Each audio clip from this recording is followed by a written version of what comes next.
মাথা নত করার দৃষ্টান্ত আল্লাহ পাক দেখালেন। হযরত ইব্রাহিম আলাইহিস সালামকে আল্লাহ পাক ওয়ার্ডার করলেন ছেলেকে জবাই করার জন্য। কোরআন শরীফের মধ্যে আল্লাহ পাক পরিষ্কার করে বলেছেন, কোনো উপন্যাসের কথা নয়, কোনো গল্প নয়, কোনো ইতিহাসের কথা নয়, আল্লাহ পাকের নিজের কথা। আর কদিন পরেই কোরবানির ঈদ আসতেছে। আল্লাহ পাক হযরত ইব্রাহিম আলাইহিস সালামকে হুকুম করলেন ছেলে কোরবানি করার জন্য।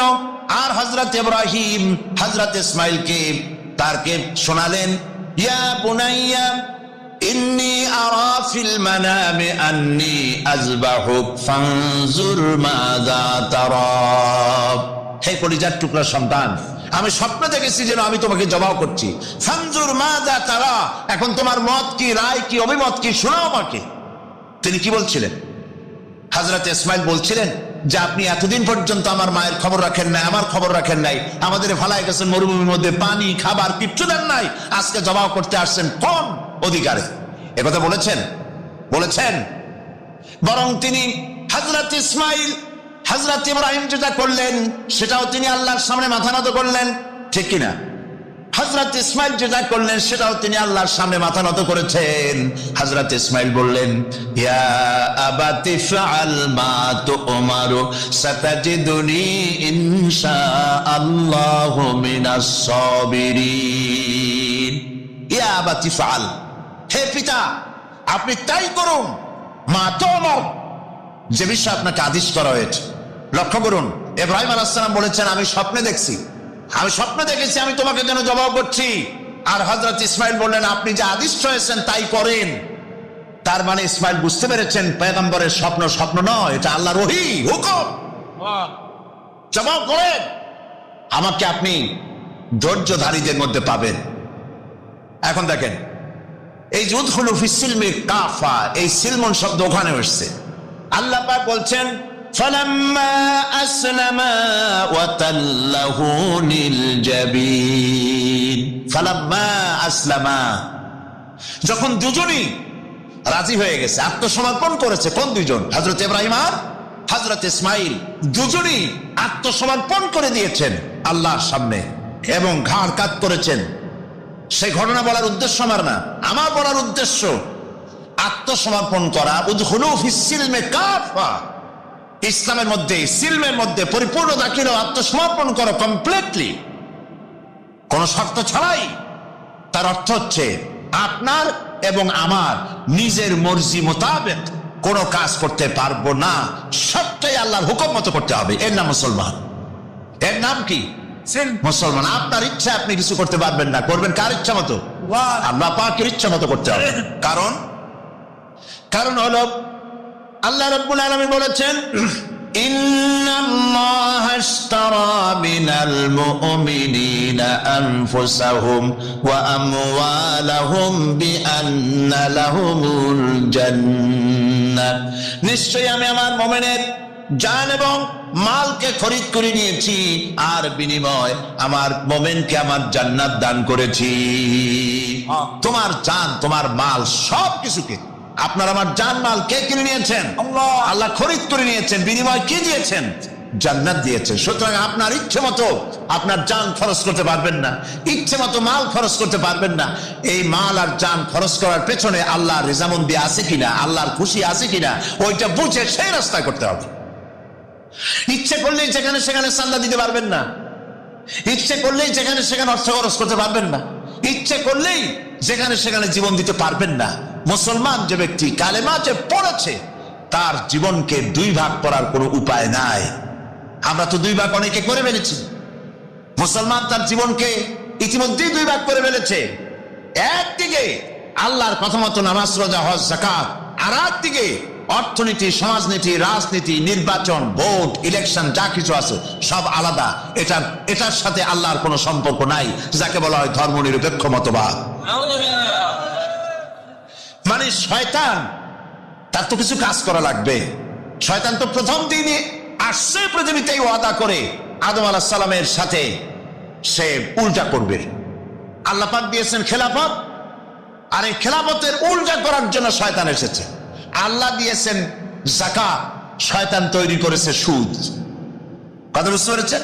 আল্লাহ দিয়েছেন কি? অর্থনৈতিক প্রবৃদ্ধির জন্য, অর্থনৈতিক উন্নতির জন্য, মানুষকে খেয়ে পরে বাঁচার জন্য, সুখের জন্য, সমৃদ্ধির জন্য, অর্থনৈতিক ইকোনমিক ইকুয়ালিটির জন্য আল্লাহ পাক দিয়েছেন যাকাত। শয়তানের মোকাবেলায় তৈরি করেছে সুদ। আল্লাহ দিয়েছেন ইসলাম, আর শয়তান তৈরি করেছে ধর্মনিরপেক্ষ মতবাদ। ধর্মনিরপেক্ষ মতবাদের স্রষ্টা কে বলেন? কে? শয়তান। তো আল্লাহ পাক দিয়েছেন ইসলাম। ইসলামের মধ্যে দাখিল হও, এবং ইসলামের মধ্যে দাখিল হওয়ার অর্থই হচ্ছে পূর্ণাঙ্গ ইসলামকে মেনে নেওয়া, তাহলেই শান্তি আসবে। শুধু নামাজ রোজা হজ যাকাত করলেই শান্তি আসবে না, পরিপূর্ণ ইসলাম মানতে হবে। কথা বুঝতে পেরেছেন? পরিপূর্ণ ইসলাম মানলে তখনই শান্তি আসবে, এর আগ পর্যন্ত আসবে না। সন্ত্রাস বন্ধ হবে না, দুর্নীতি বন্ধ হবে না, মারামারি কাটাকাটি বন্ধ হবে না, যতক্ষণ পর্যন্ত পূর্ণাঙ্গ ইসলাম মুসলমানেরা গ্রহণ না করে। সেই হাদিসের কথা কয়েকবার বলেছি, আজও মনে এলো। হযরত খাব্বাব বিন আল-আরিত রাদিয়াল্লাহু তাআলা আনহু, তিনি এই হাদিসখানা রিওয়ায়াত করছেন। তিনি বলছেন, আমরা একবার নবী করিম সাল্লাল্লাহু আলাইহি সাল্লামের কাছে গেলাম। ওয়ান খাব্বাব বিন আল-আরিত রাদিয়াল্লাহু তাআলা আনহু আন্নাহু قال শাকাউনা ইলা রাসূলিল্লাহি সাল্লাল্লাহু আলাইহি ওয়াসাল্লাম ওয়া হুয়া মুতাওয়াসসাদুন বুরদাতুন লাহু ফি জিল্লিল কাবা। তিনি বললেন, আমরা নবী করিম সাল্লাল্লাহু আলাইহি ওয়াসাল্লামের কাছে গেলাম, যে দেখি নবীজি কাবা শরীফের ছায়ায় চাদর মুড়ি দিয়ে আরাম ফরমাচ্ছেন। আমরা কাছে গিয়ে বললাম, আলা তাস্তানসিরু লানা আলা তাদউ লানা ইয়া রাসূলুল্লাহ, হে রাসূল, আপনি কি আমাদের জন্য আল্লাহর কাছে সাহায্য প্রার্থনা করবেন না? আপনি কি আমাদের জন্য আল্লাহর কাছে দোয়া করবেন না? আমরা তো মার খেতে খেতে শেষ হয়ে গেলাম। আমাদের খাব্বাবকে তারা মারছে, খুবাইবকে মারছে, আম্মারকে, সোয়েবকে, বেলালকে মেরে শেষ করে ফেলছে। খাবার নাই, পরার নাই, কত কষ্ট আমাদের। নবীজি উঠে বসলেন, বুখারীর হাদিস। নবীজি উঠে বসলেন, বললেন, খাব্বাব শোনো, শোনো খাব্বাব, তোমাদের আগে এই পৃথিবীতে দ্বীনের দাওয়াত দিতে যারা এসেছিলেন, ইসলামের দাওয়াত দিতে যারা এসেছিলেন, তাদেরকে ধরা হতো। ফায়ুখাযুর রাজুলু, তাদেরকে সমকালীন রাষ্ট্রশক্তি তাদের ধরাদাল আমরা হাত্তা ইয়াসিরুর রাকিবা মিন সানা ইলা হাজারামাউত। তিনি বলছেন, শোনো খাব্বাব, আমি আল্লাহর নামে কসম করে বলি, আমি আল্লাহর নামে কসম করে বলি, সেই দিন বেশি দূরে নয় যেদিন ইয়েমেনের রাজধানী সানা থেকে শুরু করে হাজরামাউত পর্যন্ত লোকেরা যাতায়াত করবে, মানুষেরা চলাফেরা করবে, নারী তার সৌন্দর্যের পসরা নিয়ে, ব্যবসায়ীরা তাদের পুঁজি নিয়ে রাস্তা দিয়ে, মরুভূমি দিয়ে দিনেও চলবে, রাতেও চলবে। লা ইয়াখাফু ইল্লাল্লাহ, আল্লাহর ভয় ছাড়া মানুষের মনে আর কোনো ভয় থাকবে না। সুবহানাল্লাহ, সুবহানাল্লাহ। মানুষের মনে আর কোনো ভয় থাকবে না। ওয়ালাকিন্নাকুম তাস্তাজিলুন, তোমরা তাড়াহুড়ো করছো, অপেক্ষা করো, এরকম সমাজ আসবে। কোরআন সেই সমাজ কায়েম করেছিল, ওই মুসলমান তৈরি করেছিল, যেই মুসলমান ইসলামকে পরিপূর্ণরূপে জীবনের সকল ক্ষেত্রে মানত। ব্যক্তিতে, পরিবারে, সমাজে, রাষ্ট্রে, জীবনের সব জায়গায় ইসলামকে তারা মানত বলেই এই শান্তি তাদের ভিতরে এসেছিল। এই জন্য আল্লাহ পাক বলছেন, ইয়া আইয়ুহাল্লাযীনা আমানু দুখুলু ফিস সিলমি কাফা, ও বিশ্বাসীরা, তোমরা যারা ঈমান এনেছো, শোনো, ইসলামের ভিতরে, সিলমের মধ্যে পরিপূর্ণরূপে দাখিল হয়ে যাও। একটু আটটু নয়, পরিপূর্ণরূপে দাখিল হয়ে যাও। সেটা কিভাবে? আল্লাহ পাক কোরআনের মধ্যে অন্যত্র বলেছেন, বলো, কুল ইন্না সালাতি ওয়া নুসুকি ওয়া মাহইয়ায়া ওয়া মামাতি লিল্লাহি রাব্বিল আলামিন। পড়েন সবাই, ইন্না সালাতি ওয়া নুসুকি ওয়া মাহইয়ায়া ওয়া মামাতি লিল্লাহি রাব্বিল আলামিন। বলো, ইন্না সালাতি, নিশ্চয় আমার নামাজ, আমার কোরবানি, আমার হায়াত, আমার মওত সব আল্লাহর জন্য। কার জন্য? আল্লাহর জন্য, সবটা আল্লাহর জন্য। আমার হায়াত, আমার মওত, আমার নামাজ, আমার বেঁচে থাকা, আমার মরে যাওয়া সব আল্লাহর জন্য। জীবনের কোন একটি অংশ আপনি আলাদা করতে পারবেন না আল্লাহর হুকুম থেকে। আপনি যখনই পড়েছেন লা ইলাহা ইল্লাল্লাহ, তখন ইমানের এই দড়ি দিয়ে হাত পা সব বান্ধা হয়ে গেছে। সুবহানাল্লাহ বলেন। প্রশ্ন করতে পারেন, কেউ প্রশ্ন তুলতে পারে যে লা ইলাহা ইল্লাল্লাহর অর্থ হলো আল্লাহ ছাড়া কোনো ইলাহ নাই, মুহাম্মদ সাল্লাল্লাহু আলাইহি ওয়াসাল্লাম আল্লাহর প্রেরিত রাসূল। এইটুকুন কথা বললে পরে আমার নামাজ, রোজা, হজ, যাকাত, আমার ব্যবসা বাণিজ্য, চলাফেরা, ওঠা বসা, অর্থনীতি, রাজনীতি, গোষ্ঠীযুদ্ধা এইটার সাথে বাঁধা গেল কেমনে? প্রশ্ন উঠতে পারে। এটা আমি এইভাবে বুঝাই, দৃষ্টান্তটা এভাবে দেই। যখন লোকেরা বিবাহ করে, বিবাহ করার সময় মেয়েকে বলা হয়, কনেকে বলা হয়, অমুকের ছেলে অমুকের সাথে এত টাকা মহারানায় তোমাকে তার নিকাহে সবর্দ করা হচ্ছে। মহিলা তখন মৌন সম্মতি অথবা মুখ খুলে বলে আলহামদুলিল্লাহ, কবুল করলাম, একটা কিছু বলে বা চুপ করে থাকে। আর পুরুষকে যখন বলা হয় অমুকের মেয়ে অমুককে এত টাকা মহারানায় তোমার বিবাহে, তোমার নিকাহে সবর্দ করা হচ্ছে, সে তখন আলহামদুলিল্লাহ বলে, কবুল বলে, গ্রহণ করলাম বলে। কথা তো বললো কবুল। এখন দেখুন, কিছুদিন যাওয়ার পর যদি ওই মেয়ে লোকটি, স্ত্রী, সে যদি বলে যে আমার কাপড় ছিঁড়ে গেছে, কাপড় এনে দাও, আমি অসুস্থ হয়েছি, আমাকে চিকিৎসা করাও, আমি বাপের বাড়ি যাব, খরচ দাও, ইত্যাদি যদি বলে। আর যদি তখন স্বামী বলে যে আমি তো বিয়ের সময় শুধু কবুল বলছিলাম, তোমার শাড়ি কিনে দেওয়া লাগবে, তোমার চিকিৎসা করান লাগবে, তোমার বাপের বাড়ি পাঠানোর খরচ আমার দেওয়া লাগবে, এই সব কথা তো আমি স্বীকার করি নাই। আবার উল্টাটা দেশকে সামনে রেখে আইন তৈরি করা, বিভিন্ন কার্যক্রম পরিচালনা করা, সবটাই আপনি করতে পারবেন, তবে আপনার মেইন লক্ষ্য থাকবে আমি যা করতেছি আল্লাহর হুকুমের সাথে যেন সাংঘর্ষিক, কন্ট্রাডিকশন না হয়। কথা বুঝতে পেরেছেন? এমন আইন করতেই পারবেন না, এমন বিল পাশ করতেই পারবেন না যে আইন, যে বিল পাশ করলে কোরআনের সাথে বিরোধিতা হয়। বুঝে আসছে কথা? কাজী যখন আমি মুসলমান, আল্লাহর কথা হচ্ছে নামাজ, দাড়ি, টুপি আর লম্বা জামা, এটাই মুসলমান হওয়ার জন্য শর্ত নয়। দাড়ি, টুপি, জামা ইত্যাদি গুলি তো লাগবেই। আবার কেউ ভুল বুঝবেন না, আমরা তো বলি একরকম, লোকেরা বুঝে আবার আর এক রকম, নানান রকমের বুঝ। হয়তো বলি বুঝবে, সাইদি সাহেব গত রাত্রে ওয়াজ করেছেন, কালকে হয়তো পত্রিকায় দেখা যাবে, কোন পত্রিকার শরীফে লাগবে যে উনি বলেছেন দাড়ি, টুপি এগুলা কোনো বেহুদা জিনিস লাগবেই না। কথা তো এটা না, কথা হচ্ছে দাড়ি, টুপি লাগবে, যেমন পুলিশের ইউনিফর্ম লাগবে। কথা বুঝছেন? এখন পুলিশের ইউনিফর্ম, বিডিআর এর ইউনিফর্ম, আর্মির ইউনিফর্ম, দেখছেন না ইউনিফর্ম, জামা, তার উপরে এখানে র্যাঙ্ক লাগানো, ফিতা লাগানো, বাঁশি লাগানো, বারান্দাওয়ালা টুপি, প্যান্ট শার্ট ইত্যাদি, যার যেরকম র্যাঙ্ক সেই র্যাঙ্ক অনুযায়ী এগুলি পড়তে হয়। এখন কোন আর্মি, কোন বিডিআর, কোন পুলিশ মনে করলো যে আমি ইউনিফর্ম তখন পড়েছি, তখন আর অসুবিধা কি? সে শুয়ে শুয়ে সিগারেট টানতেছে অথবা গল্প করতেছে, সীমান্তে দামামা বেজে উঠেছে, সরকারের পক্ষ থেকে অর্ডার করা হয়েছে সীমান্তে চলে যাও সবাই, সমস্ত সেনাবাহিনী, বিডিআর, এয়ারফোর্স, নেভাল ফোর্স সব যুদ্ধের জন্য প্রস্তুতি নাও। এরা মনে করতেছে যে যখন ইউনিফর্ম পরছি আমার চাকরি যাই কই, ঠ্যাঙ্গের উপরে ঠ্যাং ফেলাইয়া সিগারেটে টান দিয়া উপরে ফু দিয়া তাকায়, তাকে ফু গেল কদ্দু, চাকরি থাকবে? চাকরি থাকবে না। আবার ইউনিফর্ম ছাড়া যদি যুদ্ধে লাফায় পড়ে, মার খাওয়া ছাড়া পথ আছে? ইউনিফর্ম ছাড়া যদি দাবি করে আমি বিডিআর পুলিশ, প্রথমে তো ধোলাই হবে ভালো করে, তারপরে চিন্তা করবে যে লোকটা আসলে বিডিআর বা পুলিশ কিনা, ঠিক না? সেই জন্য ইউনিফর্ম প্রয়োজন, ইউনিফর্মের সাথে তার কাজটাও প্রয়োজন। কথা বুঝতে পেরেছেন? ইউনিফর্ম হচ্ছে তার পরিচিতি, আর কাজটা হলো সাথে জরুরি, হুকুম পালন করা সরকারের। দাড়ি, টুপি, জামা মুসলমানদের ইউনিফর্ম। সুবহানাল্লাহ বলেন, সুবহানাল্লাহ বলেন।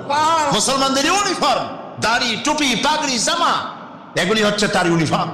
এখন ইউনিফর্ম পড়েছে, দাড়ি আছে, টুপি আছে, জামা আছে, পাগড়ি আছে, সব আছে, কিন্তু ব্যবসা করে ওজনে কম দেয়, এমন দেওয়া এরকম আর কম কেউ দিতে পারে না।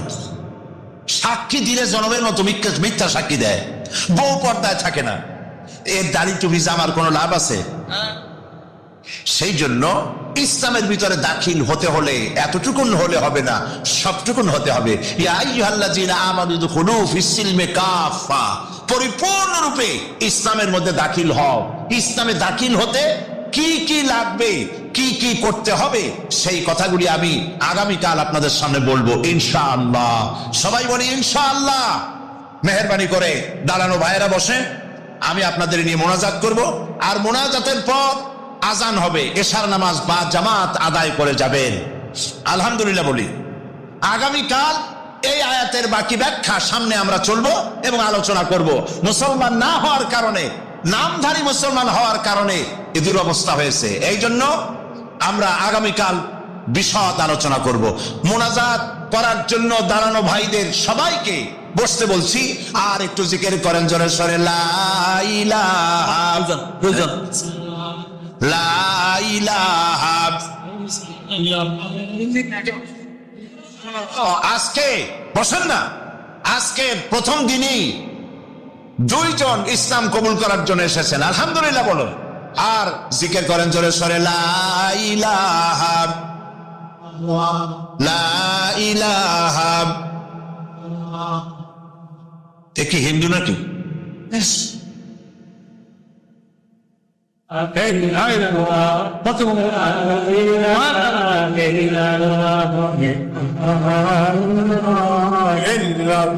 দুইজন ইসলাম কবুল করার জন্য এসেছেন। একজনের নাম হলো সুমন বড়ুয়া, পিতা হলো টিটন বড়ুয়া, বাড়ি হলো কেরানীরহাট চট্টগ্রাম।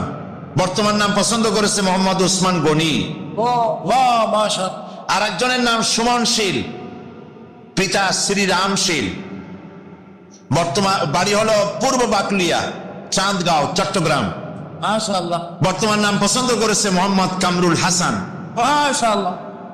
এসো, লা ইলাহা, জোরে মাথা একটু নিচে করো, লা ইলাহা ইল্লাল্লাহু মুহাম্মাদুর রাসূলুল্লাহ। আল্লাহ ছাড়া কোন উপাস্য নাই, মাবুদ নাই, মুহাম্মদ সাল্লাল্লাহু আলাইহি ওয়াসাল্লাম আল্লাহর প্রেরিত রাসূল। আশহাদু আন লা ইলাহা ইল্লাল্লাহু ওয়াহদাহু লা শারীকা লাহু ওয়া আশহাদু আন্না মুহাম্মাদান আবদুহু ওয়া রাসূলুহু। এও দিও না, কারণ এর ফলে তোমাকে অনুতপ্ত হওয়া লাগতে পারে, কার্পণ্যতাও না হয়, আর দ্বিতীয় মতো দিয়ে সব ফতুরু না হয়ে যাও। দুটোর মধ্যে ব্যালেন্স হতে হবে। আর 8 নম্বরে কথা হচ্ছে যেই দানের উপযুক্ত কারা। আপনি তো যাকাত দিবেন কাদের, সে কথা আল্লাহ বলে দিয়েছেন, আগে বলা হয়েছে না? কয়টা খাতে দিবেন? মাশাআল্লাহ, মনে আছে আপনাদের। আর এমনি সাধারণ দান সদকা কাদেরকে দিবেন, উপযুক্ত পাত্র কারা, তার একটা লিস্ট আল্লাহ দিচ্ছেন। ওয়াবিল ওয়ালিদাইনি ইহসানা ওয়াবিযিল কুরবা ওয়াল ইয়াতামা ওয়াল মাসাকিন ওয়াল জারি যিল কুরবা। নিজের পিতামাতা, নিকট আত্মীয়, ইয়াতীম, মিসকিন এবং আত্মীয় প্রতিবেশী, তাদেরকে দিলে। আমি কিন্তু এখন যাকাতের কথা বলছি না, মা বাপকে যাকাত দেওয়া যাবে না। এটা হচ্ছে দান, সহযোগিতা করা, ইহসান করা। এই ইহসান মা বাপকে, প্রতিবেশী আত্মীয় যারা, মিসকিন যারা, এতিম যারা, অনাত্মীয় প্রতিবেশী যারা, চলার সাথী, প্রবাসী এবং নিজের চাকর চাকরানি যা কিছু আছে, এই সকলকেই এই সাহায্য করতে হবে, এ কথা আল্লাহ বলে দিয়েছেন। এবং আমরা যে আয়াত আলোচনা করতেছি সে আয়াতের ভিতরেও এই ফেরেশতা আল্লাহ পাক বলে দিয়েছেন। আল্লাহর রাস্তায় যারা দান করবে তাদের সম্পর্কে আল্লাহ বলছেন এখন, مثل الذين ينفقون أموالهم في سبيل الله كمثل حبة। আল্লাহর রাস্তায় খরচ করা, এর দৃষ্টান্ত হলো একটা দানার মতো, যেই দানাটা থেকে 7টা ডাল বেরিয়ে গেল। ফি কুল্লি সুমবালাতিন মিআতু হাব্বা, একটা দানা থেকে 7টা ডাল বেরোলো। এক একটা ডালে 100 করে দানা হলো, সব মিলাইয়া 700 দানা হয়ে গেল। والله يضاعف لمن يشاء والله واسع عليم। আল্লাহ পাক বলেন এই পৃথিবীতে একটা দানায় 700 দানা যে আল্লাহ রাব্বুল আলামিন তোমার হাতে ধরায় দিলেন, সে আল্লাহ পাকের ব্যাংকে যদি টাকা জমা রাখো, আল্লাহর রাস্তায় যদি খরচ করো, 700 গুণ বাড়াইয়া আল্লাহ তোমার হাতে ধরাইয়া দিবেন। আল্লাহু ইউদাইফু লিমান ইয়াশা, আর আল্লাহ ইচ্ছে করলে এর থেকেও বেশি তোমাকে দান করবেন। সুবহানাল্লাহ কোন জোরে। আর এই দান করতে হবে মরার আগে। কোন সময় দেবেন কোন? আমার দেশে বহু মুসলমান আছে যারা বলে হুজুর আসি আপনাদের পিছনে, যা বলেন আসি, জীবন দিয়া দেব। এরা খুব চালাক, জীবন দিতে চায়, মাল দিতে চায় না। আল্লাহ তো আগে জীবন চায় নাই, আল্লাহ আগে কি চেয়েছেন? কোন আল্লাহ আগে কি চেয়েছেন? আল্লাহ চেয়েছেন মাল। وَتُجَاهِدُونَ فِي سَبِيلِ اللَّهِ بِأَمْوَالِكُمْ وَأَنفُسِكُمْ। আল্লাহ পাক বলেন জিহাদ করো আমার রাস্তায় মাল দিয়ে আর জান দিয়ে। মাল দাও আগে, মাল না দিয়া যদি আগে মরে যাও, মালটা তো থেকেই গেল। সুতরাং মাল আগে আমার রাস্তায় দাও। দেবা কখন? মরার আগে দাও। وَأَنفِقُوا مِمَّا رَزَقْنَاكُم مِّن قَبْلِ أَن يَأْتِيَ أَحَدَكُمُ الْمَوْتُ। আমার রাস্তায় খরচ করো মৃত্যু আসার আগে। فَيَقُولَ رَبِّ لَوْلَا أَخَّرْتَنِي إِلَى أَجَلٍ قَرِيبٍ। যদি মরার আগে না দাও, মৃত্যুর সময়, মৃত্যু যখন এসে গেল, সেই সময় যদি বলো, অনুশোচনা যদি করো, আরে যদি আমি সময় পাইতাম, একটু খানিক যদি সময় দিতে আল্লাহ, একটু সময় আমারে যদি দাও, ফাসাদ্দাকা ওয়া আকুম মিনাস সালিহিন। দান সদকা করব, সব আল্লাহর রাস্তায় দিয়ে দেব, আর আমি সালেহ বান্দাদের মধ্যে শামিল হয়ে যাব। আল্লাহ একটু সময় আমারে দাও। আল্লাহ পাক বলছেন ওয়ালা ইউআখিরাল্লাহু নাফসান ইযা জাআ আজালুহা আল্লাহু খাবীরুম বিমা তা'মালুন। মৃত্যুর নির্ধারিত সময় আসলে 1 সেকেন্ড আগে পাশে করা হবে না। সুতরাং মৃত্যুর আগে খরচ করো। আপনি মনে করবেন যে আপনি মরে গেলে পরে আপনার ছেলে মেয়ে আপনার জন্য করবে, খরচ করবে। হ্যাঁ করবে ঠিক, মরার পরে কুলখানির পরে 40, তারপরে শেষ, এরপর আর করবে। আপনার ছেলে মেয়ে যে আপনার জন্য করবে তার প্রমাণ তো আপনি নিজে। আপনি আপনার ছেলের মেয়ের জন্য কি করে, আপনার মা বাবার জন্য কি করছেন? আপনার মা বাবার জন্য যদি আপনি কিছু না করে থাকেন, আপনার ছেলে মেয়ে আপনার জন্য করবে না। সুতরাং নিজের কাজ নিজে করেন। আপনার পিঠ যদি চুলকায়, আর নাতিরে যদি বলেন নাতি পিঠটা চুলকায় দাও, সে যে জায়গা চুলকাবে আপনি করবেন উত্তর দিকে, সে উত্তর দিকে, আর দক্ষিণ দিকে, উপরে নিচে, পিঠে, পাশার কাছে, যে জায়গায় আঙুল দেবে আপনি করবেন ওখানে না, আবার আরেকটু উপরে দাও, আরেকটু পাশে দাও, জায়গা মতো পড়বেই না। আর কষ্ট করে নিজের হাতটা যদি পৌঁছাইতে পারেন জায়গা মতো পড়ে, একবার চুলকানি মারলেই চুলকানি শেষ। ঠিক কিনা? সুতরাং আপনি অন্যের উপরে ভরসা না করে নিজের খরচ নিজেই করে যান, নিজের কাজ নিজে করে যান, আল্লাহর রাস্তায় খরচ করে যান, বেশি পরিমাণে খরচ করেন। যত খরচ করবেন আল্লাহ রাব্বুল আলামিন রাজি হয়ে যাবে। কোন সুবহানাল্লাহ। যাকাত কোথায় কোথায় ব্যয় করবেন, কারে কারে দিবেন?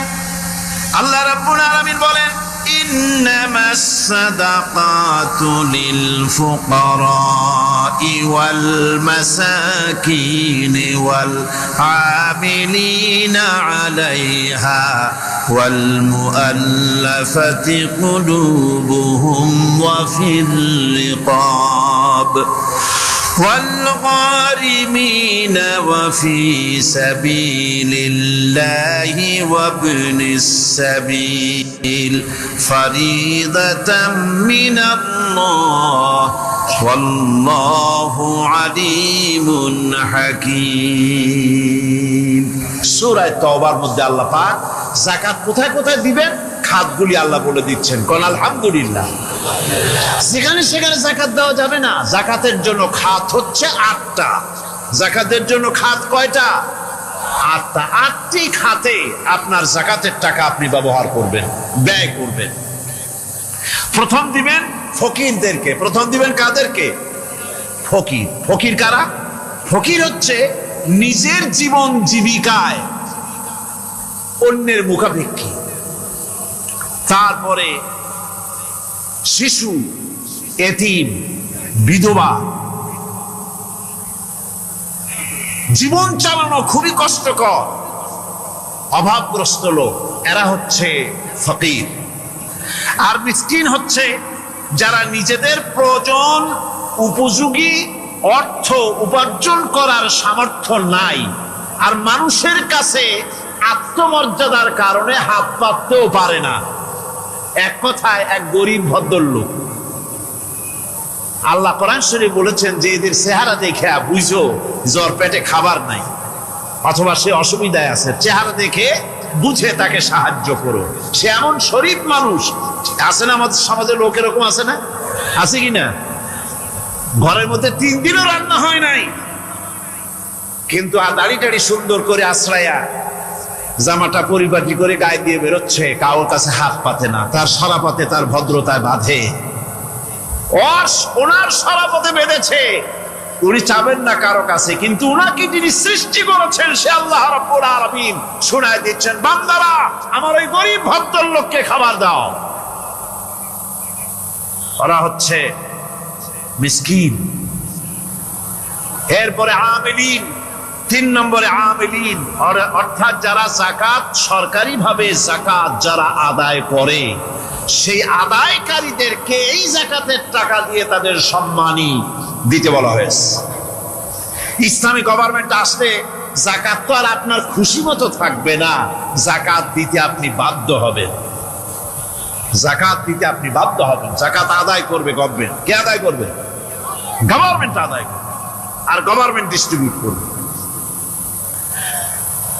ওয়াল মুআল্লাফাতিল কুলুব, মনতুষ্টির জন্য, যাদের মন জয় করতে হবে, এই ধরনের লোকদেরকে। ওয়ার রিকাব, আর গলদেশের মুক্তিদানের জন্য। ওয়াল গারিমিন, আর ঋণগ্রস্ত ব্যক্তি।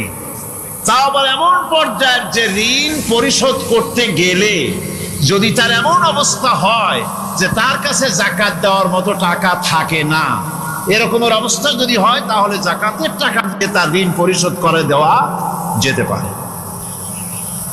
ফি সাবিলিল্লাহ। এরপরে হচ্ছে জিহাদের রাস্তায়।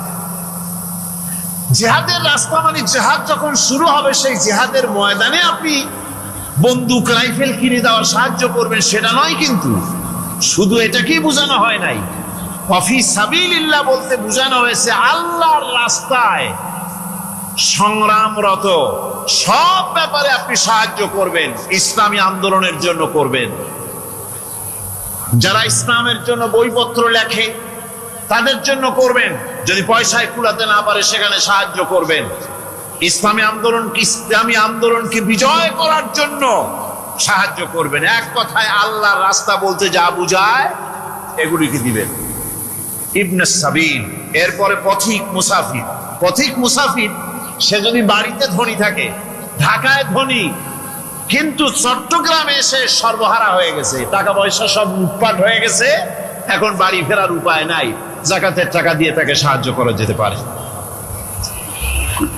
এই 8টি খাতে এভাবে যাকাত দেওয়ার জন্য আল্লাহ খাত সৃষ্টি করেছেন। কয়টা খাত হলো? 8টা খাত। টাকায় টাকা টানে, একজনে শুনছিল টাকায় টাকা টানে, সে মনে করলো কেমনে টাকায় টাকা টানে। তারপরে সে এক ব্যাংকের সামনে গিয়ে অনেক টাকার মধ্যে নিজের একটা টাকা ছুঁড়ে মেরেছে। ঘন্টা 2 দাঁড়ায় আছে, দেখে যে তার টাকা আসে না। তখন ব্যাংকের দারোয়ান এসে পিছন থেকে গলাটা ঠেসে ধরছে, বেটা তুমি চোর নাকি, না হাইজ্যাকার, না মাস্তান, না সাদাবাজ? কয় যে না, আমি এর কোনোটাই না। তাহলে এই পজিশন নিয়ে দেখতেছো কি? কয় যে আমি শুনছিলাম টাকায় টাকা টানে, সেজন্য আমার পকেটে একটা টাকা ছিল, ওই যে কেশিয়ার টাকাগুলি গুনতেছে ওইখানে মারলাম, দেখেনি টাকা, আমার টাকায় কিছু টাকা টাইনে আনে। এতক্ষণ দাঁড়ানো, আমার টাকা তো টানলই না, আমার যে একটা টাকা তাও আসে না। দারোয়ান বলছে, বেটা তুমি ঠিকই শুনেছো, টাকায় টাকা ঠিকই টানে, ওই অনেকগুলা টাকা তোমার একটা টাকারে এমন ভাবে টাইনিয়া ধরছে, বাইরে আবার উপায় নেই। সুদভিত্তিক অর্থ ব্যবস্থায় গরিবরা এভাবে শোষিত হয়। শোষিত হয় কারা? গরিবরা। সিনেমা কারা বানায়? ধনীরা। শোষিত হয় কারা? গরিবরা। লক্ষ্য করেন, টাকা আল্লাহর কথা কত বাস্তব। ধনীরা সিনেমা বানায়, শোষিত হচ্ছে গরিবেরা। রিক্সা চালায়, ঠেলা গাড়ি চালায়, মাথার ঘাম পায়ে ফেলেছে, পরিশ্রান্ত হয়েছে, বিকাল বেলায় সেই টাকা নিয়ে যাচ্ছে বাজার করতে। সিনেমা হলের সামনে যায় দেখে সর্বনাশ, যুবক একটা যুবতীর জড়ায় ধরছে 2 হাত দিয়া, নিচে লেখা কি যে প্রেম আর কত যে জ্বালা। এটা হলো ছোট গুনাহ, টের পাইছেন? এটাই হলো ছোট গুনাহ। তাহলে বড় গুনাহ কি? বড় গুনাহ হচ্ছে আল্লাহ আর তার রাসূলের সাথে যুদ্ধ করা। নাউজুবিল্লাহ পড়ে। সুতরাং এই সুদভিত্তিক অর্থ ব্যবস্থার, এই সুদভিত্তিক অর্থ ব্যবস্থাকে নির্মূল করে দিয়ে ইসলাম যাকাত ভিত্তিক অর্থ ব্যবস্থা কায়েম করেছিল, যার ফলে মানুষ খেয়ে পরে সুখে শান্তিতে বসবাস করেছে। চুরি নাই, ডাকাতি নাই, জেনা নাই, ব্যভিচার নাই, হত্যা নাই, ধর্ষণ নাই। এমন এক সময় এসেছিল কোরআনে কারিমের বরকতে, যাকাত ভিত্তিক অর্থনীতির বরকতে, এমন এক সময় এসেছিল ময়দানে ঢোল পিটানো হতো বাজারে বাজারে, যাকাত কে নেবে, যাকাত কে নেবে, যাকাত কে নেবে। একজন মানুষও খুঁজে পাওয়া যায় নাই যে বলবে যাকাত আমার দরকার। গল্প করলাম? এটা কি গল্প? বাস্তব। হযরতে ওমর বিন আব্দুল আজিজ রাহমাতুল্লাহ আলাইহির জামানায় সাদকার টাকা নিয়ে 3টি দিন একজন ঘুরেছেন গ্রামে গ্রামে, ময়দানে ময়দানে। একটা গরিব খুঁজতেছেন সদকার টাকা দেবে, গরিব খুঁজে পাওয়া যায় না। ক্লান্ত শ্রান্ত হয়ে মরুদ্যানের ভিতরে আরাম করতেছেন, এমন সেখানে আর একটা লোক আসছে, ধুলা মলিন বড় একটা বস্কা তার সাথে। এই লোকটি তার কাছে গিয়ে বলছে, ভাই আল্লাহ আপনারে আমারে মিলাই দিছে, 3 দিন পর্যন্ত ঘুরেছি কিছু সদকার টাকা নিয়ে, এত বড় দেশের এত জায়গা ঘুরলাম, একটা গরিব পাই নাই যে তারে দেব, আল্লাহ আপনারে মিলাই দিছে, নেন এই টাকাগুলা। কয় যে তোমার মাথা খারাপ না স্ক্রু ঢিলা? তুমি কি মনে করছো আমার এই বস্কার মধ্যে ছেঁড়া খাতা? তোমার টুপলায় যে টাকা আছে আমার বস্তায় তার থেকে অনেক বেশি টাকা আছে।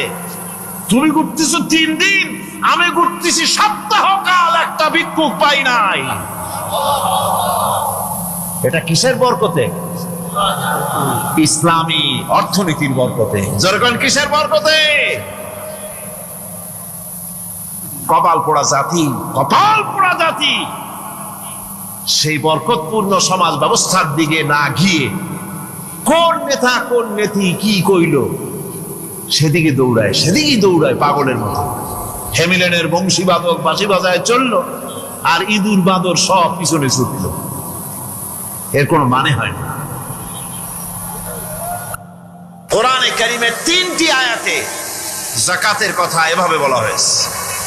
ইয়া আইয়ুহাল্লাযীনা আমানু আনফিকু মিন তাইয়্যিবাতি মা কাসাবতুম ওয়া মিম্মা আখরাজনা লাকুম মিনাল আরদ। হে ইমানদার লোকেরা, তোমরা যে সব পবিত্র অর্থ সম্পদ উপার্জন করো সেগুলি, এবং আমি জমিন থেকে তোমাদের যে ফসল দান করি, ফসল উৎপাদন করে দেই, তার থেকে তোমরা আল্লাহর পথে খরচ করো। এগুলো 1 নম্বর আয়াত। 2 নম্বর, প্রথম আয়াত বলা হয়েছে সূরা বাকারায়, আর সূরা আনআমে বলা হচ্ছে কুলু মিন সামারিহি ইযা আসমারা ওয়া আতু হাক্কাহু ইয়াওমা হাসাদিহি। তার উৎপাদিত ফল ফসল তোমরা খাও, আর ফসলের একটি অংশ ফসল কাটার দিনেই আল্লাহর হকটা, আল্লাহর অধিকারটা আদায় করে দাও। যেদিন তোমরা ফসল কাটবে সেদিনই অধিকারটা আদায় করে দাও। এই যে একটা ফরজ, এই ফরজটা মুসলমানেরা বেমালুম ভুলে গিয়েছে। ফসলের যাকাত তারা দেয় না। ফসলের যাকাতকে বলা হয় ওশর। কি বলা হয়? ওশর। এই ওশর এখন যদি আপনি গ্রামে গিয়া কোন শিক্ষিত লোককে যদি জিজ্ঞেস করেন, ভাই ওশর কি চেনো?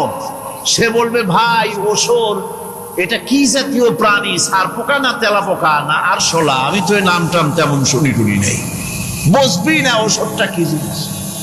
অথচ নামাজ রোজার মতোই ফরজ ওশর আদায় করা। কবে আদায় করবেন? যেদিন আপনি ফসল কাটবেন সেই দিনই ওশর আদায় করে দিবেন। পরিমাণটা কি হবে? পরিমাণ হবে আকাশের বৃষ্টির পানি দিয়ে, আকাশের বৃষ্টির পানি দিয়া যদি ফসল হয় তাহলে দিবেন 10 ভাগের 1 ভাগ। 10 মণ যদি ধান হয়, গম হয়, ডাল হয়, 1 মণ আল্লাহর অধিকার আদায় করে দিবেন। অধিকারটা কার? আল্লাহ কি করবে দিয়ে? আল্লাহর অধিকার মানে গরিবের অধিকার, গরিবের হক। এই অধিকারটা আদায় করে দাও। 10 মণ হলে কয় মণ? কি হলে? যদি আকাশের বৃষ্টির পানিতে হয়। আর যদি আপনার সেচের মাধ্যমে হয়, সেচ পরিকল্পনার মাধ্যমে পয়সা খরচ করে পেট্রোল ডিজেল লাগায়া, ইঞ্জিন চালাইয়া, পানি উঠাইয়া, কষ্ট করে ফসল ফলাইছেন, তাহলে আল্লাহ পাক বলছেন 10 মণে 1 মণ দেওয়া লাগবে না, তোমার খরচ হইছে বেশি।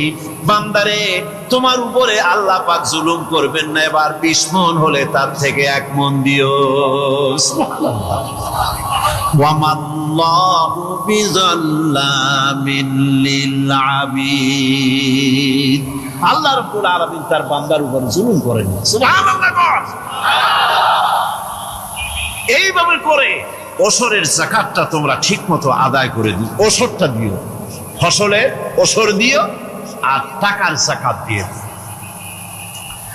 যারা এটা দিবে না তাদের সম্পর্কে আল্লাহ পাক সূরা তওবার ভিতরে বলেছেন, ওয়াল্লাযীনা ইয়াকনিজুনা আয-যাহাবা ওয়াল ফিদ্দাতা।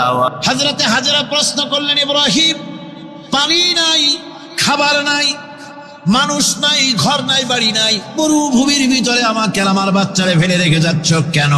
কোনো জবাব নাই। 2 বার 3 বার প্রশ্ন করলেন। এরপরে তিনি আবার প্রশ্ন করলেন, বললেন, ইব্রাহিম, এটা কি আল্লাহর হুকুম নাকি? হযরত ইব্রাহিম আলাইহিস সালাম নিজের কলিজার টুকরা সন্তান আর বিবিকে রেখে যেতেছেন ভারাক্রান্ত মন নিয়ে। তিনি আকাশের দিকে আঙ্গুল উঁচু করে দেখালেন। হযরত হাজরা বুঝলেন ইনি তো আল্লাহর পয়গম্বর, আমার কোন অপরাধে এভাবে ফেলে যাওয়ার কথা নয়। তিনি বুঝলেন এটা আল্লাহর হুকুম। হযরতে হাজরা বললেন, ইব্রাহিম রে, নিশ্চিন্ত মনে বাড়ি ফিরে যাও, আমার মনে কোনো চিন্তা নাই, কোনো পেরেশানি আর এখন নাই। আল্লাহর হুকুমে যদি আমাকে এই মরুভূমির ভিতরে ফেলে যেয়ে থাকো, তাহলে আমি ওই আল্লাহর প্রতি এতটা ভরসা রাখি যে এই মরুভূমির ভিতরে জল পানি শূন্য, খাদ্য শূন্য জায়গায় আমি আমার বাচ্চাকে আল্লাহ রব্বুল আলামিন না খাওয়াইয়া মারবেন না।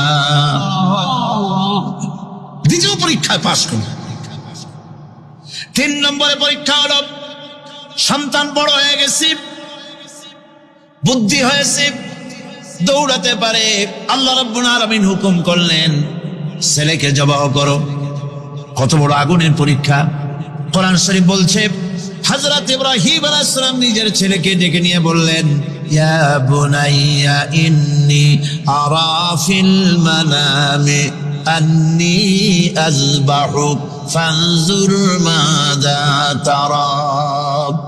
হে আমার কলিজার টুকরা সন্তান, আমি স্বপ্নে দেখেছি যেন আমি তোমাকে জবাহ করতেছি, তোমার রায় কি, তোমার মত কি আমারে শোনাও। ছেলে পয়গম্বর, ছেলে তার জবাবে বললেন, ইয়া আবাতি ফাআল মা তু'মার সাতাজিদুনি ইনশাআল্লাহু মিনাস সাবিরিন। হে আমার আব্বাজান, আপনি যে ব্যাপারে স্বপ্নের ভিতরে আদিষ্ট হয়েছেন আপনি তা কার্যকরী করুন। আমাকে এতটুকু অধৈর্যের মধ্যে পাবেন না, আমাকে ধৈর্যশীলদের মধ্যে পাবেন। আমারে আপনি আল্লাহর হুকুম পালন করেন। আল্লাহ পাক শোনাচ্ছেন, ফালাম্মা আসলামা ওয়া তাল্লাহু লিল জাবিন। পিতা পুত্র দুজনই রাজি হয়ে গেল। পিতা তার ছেলেকে কাঁধ করে গলার উপরে ছুরি ধরেছেন। আল্লাহ রাব্বুল আলামিন ইসমাইল জবাহ হোক এটা আল্লাহ চান নাই, আল্লাহ চেয়েছেন পরীক্ষা করতে। পরীক্ষায় ইব্রাহিম পাশ হয়ে গেলেন। আল্লাহ পাক বলছেন, ওয়ানাদাইনাহু আইয়া ইব্রাহিম ক্বাদ সাদ্দাকতার রুইয়া ইন্না কাযালিকা নাজিজিল মুহসিনিন। আমি ইব্রাহিমকে ডেকে বললাম, ইব্রাহিম তুমি তোমার স্বপ্নকে বাস্তবে রূপ দিয়েছো, আর এভাবেই করি আমি মুহসিনিনদেরকে পুরস্কৃত করে থাকি। আল্লাহ পাক খুশি হলেন। আল্লাহ পাক বললেন, ইন্না হাযা লাবালাউল মুবিন। নিঃসন্দেহে এটি একটি বিরাট পরীক্ষা ছিল, ঠিক কি না গণ? আল্লাহ নিজে বলছেন এটি একটি বিরাট পরীক্ষা, আজিম ইমতিহান। সে ইমতিহানে তিনি পাশ করলেন। পরীক্ষায় উত্তীর্ণ হওয়ার জন্য রব্বুল আলামিন পুরস্কার দিয়া দিলেন। আল্লাহ পাক বললেন, সালামুন আলা ইব্রাহিম। পড়েন সবাই, সালামুন আলা ইব্রাহিম। ইব্রাহিমের প্রতি আল্লাহ পাক বললেন, ইব্রাহিমের প্রতি সালাম রইল। সুবহানাল্লাহি ওয়া বিহামদিহি। হযরত ঈসা আলাইহিস সালামকে খ্রিস্টানেরা তারা বলেছে, ওয়াকালাতিন নাসারাল মাসীহ ইবনুল্লাহ। মসিহ হচ্ছে কার ছেলে? নাউযুবিল্লাহ। বলেন সবাই নাউযুবিল্লাহ। তাকে যখন আল্লাহর ছেলে বলা হলো, আল্লাহর পুত্র বলা হলো, রব্বুল আলামিন তার জবাবে বললেন, ইন হুয়া ইল্লা আবদুন আনআমনা আলাইহি। তিনি তো একজন বান্দা, তিনি আমার বান্দা ছাড়া আর কিছুই নন। আমি তার প্রতি অনুগ্রহ করেছি। বান্দা, আমার বান্দা। আল্লাহ পাকের বান্দা হওয়ার ব্যাপারে কোন মানুষের লজ্জা থাকার কথা নয়।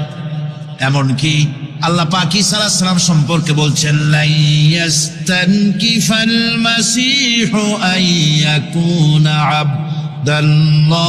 আবদান লিল্লাহি ওয়ালাল মালাইকাতুল মুকাররাবুন। মসিহ আল্লাহর বান্দা, তাতে কখনো বিন্দুমাত্র লজ্জা তিনি পোষণ করেন নাই যে আমি আল্লাহর বান্দা, আল্লাহর গোলাম। এটা একটা কথা হইল? এরকম লজ্জা তিনি পোষণ করেননি। এমনকি তার নিকটবর্তী ফেরেশতা যারা, তারাও আল্লাহর বান্দা গোলাম হওয়ার জন্য তাদের ভিতরে কোনো লজ্জা নাই। যারা নাকি আল্লাহর গোলাম, এই ব্যাপারে যাদের মধ্যে লজ্জার সৃষ্টি হয়, আল্লাহর গোলাম এটা কেমন কথা, বান্দা হওয়াটা কেমন কথা। যারা গোলামীকে অস্বীকার করে তাদের সম্পর্কে আল্লাহ পাক বলছেন, ওয়া মাইয়াস্তানকিফ আন ইবাদাতিহি ويستكبر فسيحشرهم إليه جميعا।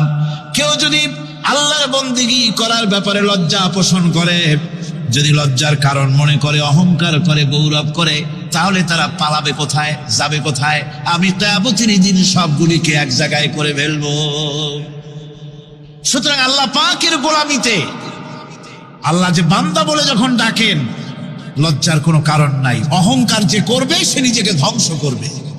আল্লাহ পাক সব নবীদেরকে নিজের বান্দা বলেছেন। নবীরা কি আল্লাহ পাকের বান্দা। হযরত ইউসুফ আলাইহিস সালাম সম্পর্কে আল্লাহ পাক বলছেন, কাযালিকা লিনাসরিফা আনহু সুআ ওয়াল ফাহশা ইন্নাহু মিন ইবাদিনাল মুখলাসিন। এরূপই ঘটল যাতে আমি ইউসুফ আলাইহিস সালামকে, আমার বান্দা, তাকে আমি নির্লজ্জতা ইত্যাদি থেকে আমি রক্ষা করেছি। নিশ্চয়ই হযরত ইউসুফ ছিল আল্লাহ পাকের বান্দা, আল্লাহ পাকের আব্দ। রাসূল করিম সাল্লাল্লাহু আলাইহি ওয়াসাল্লাম তিনি হচ্ছেন সর্বশ্রেষ্ঠ আল্লাহর পয়গম্বর। তার থেকে শ্রেষ্ঠ নবী আর কি কেউ আছে? জোরে বলেন, আছে? তার থেকে মাহবুব, তার থেকে শ্রেষ্ঠ আল্লাহর কাছে আর কেউ নেই। সেই নবীকে আল্লাহ রাব্বুল আলামিন কোরআনে কারীমের ভিতরে তাকে আব্দ বলেছেন। কি বলেছেন? অনেকগুলি আয়াত আছে যে আয়াতের ভিতরে আল্লাহ পাক তার নাম নেন নাই, নবী বলেন নাই, রাসূল বলেন নাই, শুধু বলেছেন আব্দ। যেমন ফাআওহা ইলা আবদিহি মা আওহা। অতঃপর তার বান্দার নিকট যা ওহী করার ছিল তা তিনি করলেন। সেই বান্দাকে মুহাম্মদ সাল্লাল্লাহু আলাইহি ওয়াসাল্লাম। অন্য আয়াতে আল্লাহ পাক বলছেন, وأنه لما قام عبد الله يدعوه كادوا يكونون عليه لبدا। আর এই আল্লাহর বান্দা যখন নামাজ পড়তে দাঁড়িয়ে গেল, আল্লাহকে ডাকার জন্য যখন দাঁড়ালো, তখন লোকেরা তার উপরে ঝাঁপিয়ে পড়লো। ঝাঁপিয়ে পড়ার জন্য প্রস্তুতি গ্রহণ করলো। এখানে আব বলা হয়েছে কাকে? মুহাম্মদ সাল্লাল্লাহু আলাইহি সাল্লামকে। এভাবে করে অন্য এক আয়াতে আল্লাহ পাক তার হাবিবকে আব বলছেন, বান্দা বলতেছেন, ইন কুনতুম ফি রাইবিম মিম্মা নাযালনা আলা আবদিনা। আমার বান্দার উপরে যে কিতাব নাজিল করেছি তাতে যদি তোমাদের কোনো সন্দেহ হয়, এই যে আমার বান্দার উপরে, ওই বান্দাকে বলেন সবাই, মুহাম্মদ রাসূলুল্লাহ সাল্লাল্লাহু আলাইহি ওয়াসাল্লাম। অন্য আয়াতে বলা হচ্ছে, তাবারাকাল্লাযী নাযালাল ফুরকানা আলা আবদিহি লিয়াকুনা লিল আলামিনা নাযীরা। অতীব বরকতপূর্ণ সেই মহান সত্তা যিনি তার বান্দার উপরে ফুরকান নাজিল করেছেন। কে সেই বান্দা? মুহাম্মদ সাল্লাল্লাহু আলাইহি ওয়াসাল্লাম। মেরাজের ঘটনা বলতে গিয়ে আল্লাহ রাব্বুল আলামিন বলতেছেন, সুবহানাল্লাযী আসরা বিআবদিহি লাইলাম মিনাল মাসজিদিল হারামি ইলাল মাসজিদিল আকসা। পবিত্র সেই মহান সত্তা যিনি তার বান্দাকে ইসরা করিয়েছেন। কে সেই বান্দা? মুহাম্মদ রাসূলুল্লাহ সাল্লাল্লাহু আলাইহি ওয়াসাল্লাম। সুতরাং আবদিয়াত, ইবাদত, গোলামি, এটা হচ্ছে মানুষের জীবনের সবচেয়ে বড় মর্যাদাকর খেতাব আল্লাহর পক্ষ থেকে আল্লাহর বান্দা হওয়া। গোলামি পরিপূর্ণরূপে হবে কেবলমাত্র আল্লাহ পাকের। এই গোলামির জন্যই আল্লাহ পাক আমাদেরকে সৃষ্টি করেছেন, অন্য কোনো কাজে আমাদেরকে সৃষ্টি করেন নাই। সেই জন্য আমাদেরকে গোলামি করতে হবে, আনুগত্য করতে হবে কেবলমাত্র কার বলুন তো? এই গোলামি যদি সঠিকভাবে করি,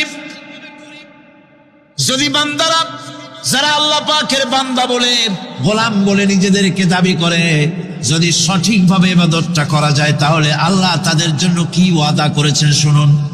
দুনিয়ায় তাদেরকে আল্লাহ পুরস্কার দেবেন, আখিরাতেও দেবেন। এটা বন্ধ করুন। দুনিয়া এবং আখিরাতে আল্লাহ পুরস্কার দেবেন। সে পুরস্কারটা কি? দুনিয়ার পুরস্কারটা আগে শোনেন। আল্লাহ পাক বলেন, যারা আমার ইবাদত করবে, তাদের ব্যাপারে আমার ওয়াদা শোনো। ওয়াদাল্লাহ, কি দেওয়া হবে? যদি গোলাম হও, যদি কি হও? গোলাম। আল্লাহ পাক বলছেন শুধু তাই নয়, আমি আমার দিনকে যারা প্রতিষ্ঠা করবে, আমার গোলামেরা যদি, আমার বান্দারা সঠিকভাবে যদি আমার গোলামি করে, মানানে আমলে সালেহ করে, নেক কাজ করে, আমি তাদেরকে রাষ্ট্র প্রতিষ্ঠার সুযোগ করে দেব। আর তাদের জন্য ভীতির পরিবর্তে, সন্ত্রাসের পরিবর্তে শান্তি কায়েম করে দেব। সুবহানাল্লাহ। وَلَيُمَكِّنَنَّ لَهُمْ دِينَهُمُ الَّذِي ارْتَضَىٰ لَهُمْ وَلَيُبَدِّلَنَّهُمْ مِنْ خَوْفِهِمْ أَمْنًا। তাদের দিনকে তারা নিজেদের জন্য যা পছন্দ করেছে অবশ্যই তিনি তা কায়েম করে দিবেন, এবং সন্ত্রাস আর ভীতির পরিবর্তে আল্লাহ নিরাপত্তা দান করবেন। জোরে কোন সুবহানাল্লাহ। সন্ত্রাস বন্ধ হবে, চুরি, ডাকাতি, জেনা, ব্যভিচার সব বন্ধ হয়ে যাবে। তোমরা ক্ষমতায় থাকবে, তোমরা ডমিনেটেড হবে না, তোমরা ডমিনেট করবে। গোটা পৃথিবীকে শাসন করবে, শাসিত তোমরা হবে না। আর ভীতির পরিবর্তে নিরাপত্তা তোমরা লাভ করবে। কি করলে? ইয়াবুদুনানি লা ইউশরিকুনা বি শাইআ। সুতরাং তারা যেন আমার ইবাদত করে এবং আমার সঙ্গে যেন কাউকে শরীক না করে। আল্লাহ বলছেন তোমরা যদি আমার সাথে শরীক না করো, ইবাদতের মধ্যে কাউকে যদি শরীক স্থাপন না করো, আর যদি তোমরা আমার ইবাদতটা সলিড ভাবে আমার জন্যই করো, তাহলে রাষ্ট্র ক্ষমতা তোমাদের হাতে আসবে, সন্ত্রাস নির্মূল হবে, শান্তি প্রতিষ্ঠিত হবে। এই হচ্ছে দুনিয়ার পুরস্কার। এটা কিসের পুরস্কার? আর আখিরাতের পুরস্কারের কথা বলা হচ্ছে।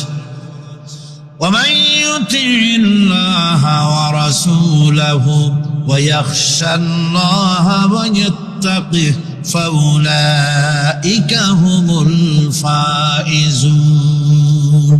যে ব্যক্তি আল্লাহ এবং রাসূলের আনুগত্য করেছে, আল্লাহকে ভয় করে চলেছে, তার গজব থেকে বেঁচে রয়েছে, সেই হচ্ছে সফল কাম। সফল কাম মানে কি? কিয়ামতের দিন আল্লাহ পাক তাদেরকে জান্নাত দান করবেন। আল্লাহ পাক তাদেরকে কিয়ামতে কি দিবেন? জান্নাত দিবেন, চিরস্থায়ী শান্তির জায়গা, সেই জান্নাত লাভ করা যাবে। আজ ইবাদতের এই যে গুরুত্বপূর্ণ ইবাদত, এই ইবাদতের ভুল অর্থ সমাজের ভিতরে ছড়িয়ে আছে। সাধারণ মানুষও ভুল করেছে, অসাধারণ মানুষেরাও ইবাদতের ভুল অর্থ করে ভুলের মধ্যে নিমজ্জিত আছে বিরাট সংখ্যক লোকেরা। সাধারণ মুসলমানেরা তারা যে ভুলটা করলো ইবাদতের অর্থ করতে গিয়ে, সেটা হলো এই, সাধারণ লোকেরা মনে করলো কয়েকটা অনুষ্ঠানের নাম হচ্ছে ইবাদত, নামাজ, রোজা, হজ, যাকাত, সাদকা, ফিতরা, এর নাম হলো ইবাদত। অনুষ্ঠান শেষে তারা নিজেদেরকে স্বাধীন মনে করল। তারা আল্লাহ পাকের প্রত্যেকটি আইনের ধারাকে লঙ্ঘন করল। বছরে একবার রোজা রেখে, বছরে 1 মাস রোজা রেখে মনে করলে ইবাদত শেষ। 5 ওয়াক্ত নামাজ পড়ে মনে করলে ইবাদত শেষ। আমি প্রশ্ন করি, 5 ওয়াক্ত নামাজের নামই যদি হয় ইবাদত, 5 ওয়াক্ত নামাজের নামই ইবাদত, এটাই যদি হয়, তাহলে 5 ওয়াক্ত নামাজ পড়তে সময় লাগে কত? উজু টুজু করে বড় জোর 1-1.5 ঘন্টা সময় লাগে 5 ওয়াক্ত নামাজ পড়তে। তো এর নাম যদি হয় ইবাদত, তার অর্থ কি দাঁড়াবে? অর্থ দাঁড়াবে আপনি 24 ঘন্টার ভিতরে 1 থেকে 1.5 ঘন্টার জন্য আল্লাহর গোলাম, বাকি 22 ঘন্টার জন্য শয়তানের গোলাম হতে কেউ রাজি আছেন? রোজার নামই যদি হয় শুধু ইবাদত, তাহলে তার অর্থ দাঁড়াবে বছরের ভিতরে 1টা মাসের জন্য আপনি আল্লাহর গোলাম, আর 11 মাসের জন্য শয়তানের গোলাম হতে কেউ রাজি আছেন? তাহলে বিষয়টা কি? বিষয়টা হচ্ছে নামাজ, রোজা, হজ, যাকাতি শুধুমাত্র ইবাদত নয়, আনুষ্ঠানিক ইবাদত তো বটেই, কম্পালসারি ইবাদত তো বটেই, কিন্তু শুধুমাত্র নামাজ, রোজা, হজ, যাকাত ইবাদত শুধুমাত্র নয়, এগুলি হচ্ছে ইবাদতের পার্ট, ইবাদতের অংশ। বরং জীবনের সব ক্ষেত্রে আল্লাহর হুকুমকে মানার নামই হচ্ছে আমার। একদিকে নামাজ রোজা করছি, অন্যদিকে আল্লাহর আইনের প্রতিটি ধারাকে লঙ্ঘন করে চলছে, মিথ্যা ওয়াদা করে, মিথ্যা কথা বলে, সুদ খায়, ঘুষ খায়, জিনা করে, এরপরে অন্যের হক নষ্ট করে, প্রতিবেশীর হক নষ্ট করে, হারাম মাল খায়, হকদারের হক নষ্ট করে, প্রতিবেশীর হক নষ্ট করে, জিন্দা মুর্দা মানুষকে নিজের জন্য শক্তিধর বলে মনে করে, এক টুকরা রুটির জন্য অথবা এক ফোঁটা, এক ঘটি পানির জন্য কাফেরের কাছে হাত পেতে দাঁড়ায় থাকে। এই যদি অবস্থা হয়, এটাই যদি হয় ঈমান, আর এটার নামে যদি ইবাদত হয়, তাহলে এই পৃথিবীর মুসলমানের আজ লাঞ্ছিত কেন? আল্লাহর ওয়াদা কি মিথ্যা? নাউযুবিল্লাহি মিন যালিক। আমাদের ইবাদত যদি ঠিক হয়, যদি সত্যিকারের ইবাদত যদি আমরা করে থাকি, তাহলে ক্ষমতায় ইমানদারেরা নাই কেন? বিশ্ব জুড়ে মুসলমানেরা লাঞ্ছিত কেন? তাহলে বুঝতে হবে ইবাদতের মধ্যে বিরাট গরমিল করে ফেলেছি, ঠিক কিনা? লক্ষ্য করুন, সেই লোকটা হজ করতেছে, উমরা করতেছে, নামাজ পড়তেছে, মসজিদ মাদ্রাসায় চাঁদা দিতেছে, ওই লোকটি আবার ব্যাংকের থেকে সুদের টাকা নিয়ে ব্যবসা চালাইতেছে। ব্যবসা ঠিক রাখার জন্য, ইনকাম ট্যাক্স ফাঁকি দেওয়ার জন্য ব্যবসায়ীরা 2 ধরনের 3 ধরনের খাতা মেনটেন করছে। কথা ঠিক কিনা? মিথ্যা কথা বলছে, ঘুষ দিতেছে, বেশি করে বিদ্যুতের বিল যাতে না আসে সেজন্য যারা বিদ্যুৎ লাইনে আছে তাদেরকে পয়সা দিয়ে ম্যানেজ করতেছে, ঠিক কিনা? আমি পার্লামেন্টে বলেছি বিদ্যুৎ বাইরের থেকে আনতে হবে না, ঘুরে ঘুরে আবার বিদ্যুতের কথা আসে। বিদ্যুৎ আনা লাগবে না, কারণ আমার দেশে চাহিদা হচ্ছে 2500 মেগাওয়াট, সেখানে 1800 মেগাওয়াট আমাদের আছে। আরেকদিকে 4টা বিদ্যুৎ প্রকল্প বন্ধ হয়ে আছে। ওই 4টি বন্ধ হওয়া প্রকল্প যদি চালু করা যায়, তাহলে 2900 মেগাওয়াট বিদ্যুৎ উৎপাদিত হতে পারে বলে বিশেষজ্ঞরা বলেছেন। জানে যে বেটা মুক্তিযোদ্ধা, চেহারা এমনি পাল্টে দেয়। সহিভাবে কথা বলতে হবে, কি কথা ঠিক না? হাত উঠান, সহিভাবে কথা বলতে হবে না? আল্লাহ জান্নাতের উৎকৃষ্ট মাকামে দাও, এইটা বলা উচিত ছিল, কিন্তু আরবি তো জানে না ওরা। দাদা ভাত দিক তাকা। আল্লাহ তাআলা, আপনাদের কিরম লাগতেছে কথাগুলো? দেশ এবং প্রবাসী ভাইরা যারা আছো, ভালো লাগলে আমার জন্য দোয়া করো। 01726669868 দাদা ভাইয়ের সাথে কথা বলার সুযোগ দেওয়া হলো। আমি লন্ডন থেকে আসতেছি, হায় হায় হায়, এগুলো শুনি আর বলি হাই হাই রে। আল্লাহ তাআলা, জোরে কর, আল্লাহ তাআলা সুবহানাহু ওয়া তাআলা। উসমানের কথা মনে নাই? হযরত উসমান ইথিওপিয়া থেকে আসার পরে সরাসরি মক্কায় না গিয়ে মদিনায় চলে গেছে। ওয়ামাইয়া খুরুজু মিন বাইতিহি। দাদার সাথে একটু কোরআন শরীফ পারলে পড়, না ঠোঁট নাড়া, গান না জানলে তো কম। গান জানে তা কয়, আর আমি কোরআন শরীফ পড়ি না, পড়তে বলে ঠোঁট নাড়াবি। ওয়ামাইয়া খুরুজু মিন বাইতিহি মুহাজিরান ইলাল্লাহি ওয়া রাসূল। যখন আল্লাহু আকবার। যারা আল্লাহর দ্বীন জমিনে কায়েম করার জন্য দেশ থেকে বাহির হবে, এর অবস্থায় যদি মারা যায়, ফাকাদ ওয়াকা আজরুহু আলাল্লাহ। যদি আল্লাহর দ্বীন, হাতটা জোরে, আল্লাহর দ্বীন কায়েমের জন্য দেশের থেকে যখন হিজরত করবে, এই অবস্থায় যদি মারা যায়, ফাকাদ ওয়াকা আজরুহু আলাল্লাহ। জোরে কোন আল্লাহু আকবার। আমি আল্লাহ তার গুনাহ মাফ করে আমি তাকে জান্নাতবাসী করে দেব। আমরা হতে চাই না তা? একটু হাত উঠাও, জোরে কোন হতে চান না? একটু জোরে হাত উঠাও, যেন হতে চাই না। আল্লাহ রাব্বুল আলামিন হযরত উসমান, এদিক দাদা, হযরত উসমান গনি মদিনায় গেছে, মদিনা যাওয়ার পরে ওই সময় আমার রসুল মিশরে গেছেন। আমার রসুল জীবনে একবার মিশরে গেছে, সেখানে 4টি আয়াত নাজেল হয়। আজ আমি খোলামেলা বলবো, আজ আমার কোনো টাইম টেবল নাই, যত পারি আমি চালাই যাব। হাত উঠাও, হাত উঠা যেরকম আল্লাহু আকবার। হযরত ওমর রাদিয়াল্লাহু তাআলা আনহুর বাড়ি হযরত উসমান রে পাখির গোস্ত দিয়ে খাওয়াচ্ছে রুটি, যেরকম আল্লাহু আকবার। হযরত ওমর মনে করছে আমি উসমানের বউ যখন মারা গেছে, দেখি আমি তার সাথে কিছু কথা বলার পরে, বহুত কথা বলার পরে উনি জবাব দিলেন, আমি আল্লাহর রসুল ছাড়া কোনো বিয়ের প্রস্তাব দেব না। যেরকম আল্লাহু আকবার। হযরত ওমর রাদিয়াল্লাহু তাআলা আনহু হযরত আল্লাহর হাবিবের কাছে বলে, ইয়া রাসূলুল্লাহ, হাবেশ সাহেব আমার সাথে পড়ুন, নবী ইন আরাদান নবী আইয়াস্তানকিহা খালিসাতান লাকা মিন দুনিল মুমিনিন।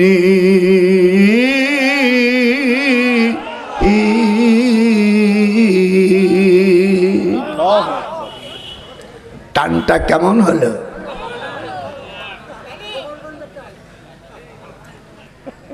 সকলে বসো নানু। গোপালিয়া বুড়োকে দেখো, ভালো করে দেখো, দেখো গোপালী মাল দেখো। এইবার হযরত উসমান কে হুজুরটাকে মাথায় হাত দিলেন। হযরত উসমান রাদিয়াল্লাহু তাআলা আনহু বললেন, হুজুর আপনার কন্যা।